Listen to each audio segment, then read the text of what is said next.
ട്രസ്റ്റിന്റെ നേതൃത്വത്തിൽ സഖാവ് DR പിഷാരടിയുടെ ജീവിതം ഒരു ഡോക്യുമെന്ററിയായി തയ്യാറാക്കുവാൻ തീരുമാനിച്ചതിൽ വളരെയധികം സന്തോഷമാണ്. ഇവിടെ പ്രിയപ്പെട്ട ചാക്കോസ് ചേട്ടൻ സൂചിപ്പിച്ചതുപോലെ DR പിഷാരടി ആരായിരുന്നു എന്ന് അങ്കമാലിക്കാർക്ക് നന്നായിട്ട് അറിയാം. അദ്ദേഹത്തിൻ്റെ പ്രവർത്തന മേഖല അങ്കമാലിയിൽ വളരെ എളിയ രീതിയിൽ ആരംഭിച്ച് തൊഴിലാളി സംഘടനാ പ്രവർത്തന രംഗത്ത്, രാഷ്ട്രീയ രംഗത്ത് നിറ സാന്നിധ്യമായി കമ്മ്യൂണിസ്റ്റ് ആശയങ്ങളിൽ അടിയുറച്ച് മുന്നോട്ട് പോയ ഒരു രാഷ്ട്രീയ പ്രവർത്തകൻ, പൊതുപ്രവർത്തകൻ.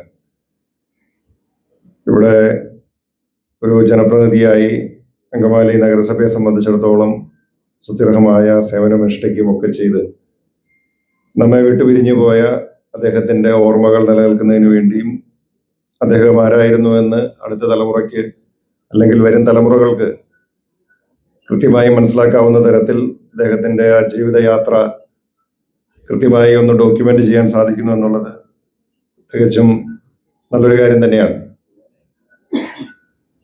അങ്കമാലി വ്യവസായ മേഖലയൊക്കെ കേന്ദ്രീകരിച്ചുകൊണ്ട് അദ്ദേഹം ട്രേഡ് യൂണിയൻ രംഗത്ത് നിറസാന്നിധ്യമായി പ്രവർത്തിക്കുകയും നിരവധി സമരങ്ങളിലൊക്കെ പങ്കെടുത്തുകൊണ്ട് സ്വാഭാവികമായും സമരങ്ങളിൽ പങ്കെടുക്കുമ്പോൾ ഉണ്ടാകുന്ന പോലീസ് നടപടികളും അതിനോടനുബന്ധിച്ചിട്ടുള്ള ജയിൽവാസവും ഒക്കെ അനുഭവിച്ച് രാഷ്ട്രീയ രംഗത്ത് സജീവമായി പ്രവർത്തിച്ച ഒരു വ്യക്തിത്വം. അതുപോലെ തന്നെ വളരെ ലളിതമായ ജീവിതം കൊണ്ട് ഒരു കമ്മ്യൂണിസ്റ്റ് പാർട്ടി പ്രവർത്തകൻ എങ്ങനെയായിരിക്കണം എന്ന നിലയിൽ പൊതുസമൂഹത്തിന് മാതൃക കാണിച്ച് മുന്നോട്ട് പോയ ഒരു വ്യക്തിത്വം. അദ്ദേഹത്തെ അനുസ്മരിക്കുവാനും അല്ലെങ്കിൽ അദ്ദേഹത്തിന്റെ ഓർമ്മ നിലനിർത്തുവാനും ഇങ്ങനൊരു ഡോക്യുമെന്ററി തയ്യാറാക്കുവാൻ, അതിന് നേതൃത്വം കൊടുക്കുവാനായിട്ട് നമ്മുടെ മഹാകവി ജി സ്മാരക ട്രസ്റ്റ് തയ്യാറായതിൽ വളരെയധികം സന്തോഷമുണ്ട്. നമുക്ക് മഹാകവി ജിയുടെ കാര്യത്തിലായാലും അദ്ദേഹം നമ്മുടെ നാട്ടുകാരനായിരുന്നു എന്ന് നമ്മൾ പറയുമ്പോഴും അദ്ദേഹത്തിന് കൃത്യമായി അദ്ദേഹത്തിന്റെ ഓർമ്മകൾ നിലനിൽക്കത്തക്ക തരത്തിലുള്ള അദ്ദേഹത്തിന്റെ പേരിലുള്ള ഒരു സ്കൂളാണ് നമുക്കിവിടെ ഉള്ളത്. മറ്റ് കാര്യങ്ങളൊന്നുമില്ല എന്നുള്ളതും ഒരു യാഥാർത്ഥ്യമാണ്. എന്തായാലും DRന്റെ ഓർമ്മയ്ക്കായി ഇങ്ങനെയൊരു ഡോക്യുമെന്ററി, അതും അദ്ദേഹത്തിന്റെ കുടുംബം, മകൻ ഉൾപ്പെടെ മുൻകൈ എടുത്തുകൊണ്ട് അതിന്റെ ഭാഗമായി നിന്ന് പ്രവർത്തിക്കുന്നു എന്നുള്ളത് നല്ലൊരു കാര്യം തന്നെയാണ്.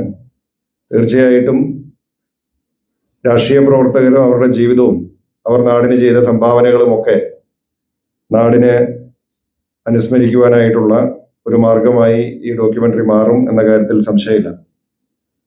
അദ്ദേഹവുമായിട്ട് ഞാൻ കാണുകയും സംസാരിക്കുകയും ഒക്കെ ചെയ്തിട്ടുണ്ടെങ്കിലും കൂടുതൽ അടുത്ത് അങ്ങനെ പ്രവർത്തിച്ചിട്ടുള്ള ഒരു വ്യക്തിയൊന്നുമല്ല. സ്വാഭാവികമായും രാഷ്ട്രീയ പ്രവർത്തകൻ എന്ന നിലയിൽ വ്യത്യസ്ത സംഘടനകളിൽ നിന്ന് പ്രവർത്തിക്കുമ്പോൾ പല അവസരങ്ങളിലും കാണുവാനും സംസാരിക്കാനും ഒക്കെ അവസരം ഉണ്ടായിട്ടുണ്ട്. എന്നാൽ അദ്ദേഹത്തോടൊപ്പം കൂടുതലായിട്ട് പ്രവർത്തിച്ച സമകാലികരായിട്ടുള്ള നിരവധി ആളുകൾ ഇവിടെ സന്നിഹിതരാണ്. അതുകൊണ്ട് തന്നെ അവരുടെ സാന്നിധ്യത്തിൽ വെച്ച് ഞാൻ അദ്ദേഹത്തെക്കുറിച്ച് കൂടുതൽ എന്തെങ്കിലും പറഞ്ഞാൽ അത് അവിവേകമായി പോകും എന്ന് എനിക്കറിയാം. എന്തായാലും ഇങ്ങനൊരു സംരംഭത്തിന് മുൻകൈയെടുത്ത ജി സ്മാരക ട്രസ്റ്റിനെ ഞാൻ അഭിനന്ദിക്കുന്നു. ഇവിടെ അഡ്വക്കേറ്റ് ജയശങ്കർ സാറും അതുപോലെ ജോസ് തെറ്റയിലിനെ പോലുള്ള ആളുകളും മറ്റു മുതിർന്ന വ്യക്തികളും ഒക്കെ ഉണ്ട്. അദ്ദേഹവുമായിട്ട് ദീർഘകാലത്തെ അടുപ്പവും ഒരുമിച്ച് പ്രവർത്തിച്ച് അനുഭവം ഒക്കെ ഉള്ള ആളുകളാണ്. ചാക്കോച്ചി സഖാവൊക്കെ ഇവിടെ ആ നിലയ്ക്ക് പ്രവർത്തിച്ചിട്ടുള്ളവരാണ്. ഒരിക്കൽ കൂടി അദ്ദേഹത്തിന്റെ ഓർമ്മകൾക്ക് മുമ്പിൽ ശിരസ് നമിക്കുന്നു. ഈ ഡോക്യുമെന്ററി എത്രയും വേഗം അത് പൂർത്തീകരിച്ച് അത് പൊതുസമൂഹത്തിന് ലഭ്യമാകാൻ ഇടയാവട്ടെ, അതിന്റെ ഭംഗിയായി പൂർത്തീകരിക്കാൻ സാധിക്കട്ടെ എന്ന് ആശംസിച്ചുകൊണ്ട് നിർത്തുന്നു. നന്ദി, നമസ്കാരം.